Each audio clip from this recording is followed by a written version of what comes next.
In Heavenly Places, a daily devotional by Ellen G. White. In heavenly places, each in his place, August 9th, with good will doing service as to the Lord and not to men, Ephesians chapter 6 verse 7.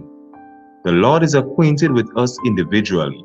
Everyone born into the world is given his or her work to do for the purpose of making the world better. Each one has his sphere, and if the human agent makes God his counselor, then there will be no working at cross purposes with God. He allots to everyone a place and a work, and if we individually submit ourselves to be worked by the Lord, however confused and tangled life may seem to our eyes, God has a purpose in it all, and the human machinery, obedience under the hand of divine wisdom, will accomplish the purposes of God.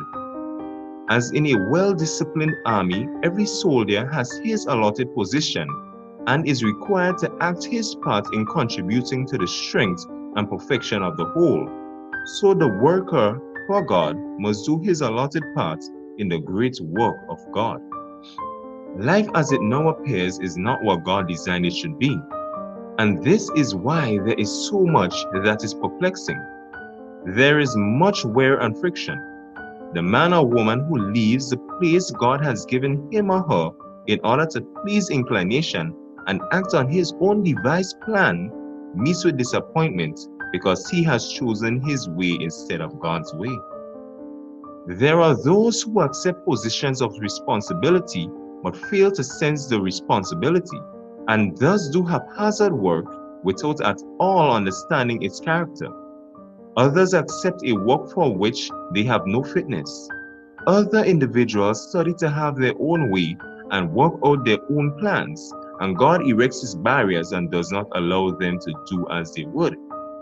Our Heavenly Father is our ruler, and we must submit to his discipline.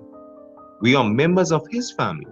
He has a right to our service, and if one of the members of his family would persist in having his own way, persist in doing just that which he pleases, that spirit would bring about a discord and perplexing state of things.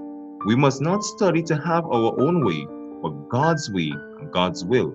Let God speak, and we will say, not my will, but thy will, O God, be done. Thank you for watching. The Lord bless you and keep you.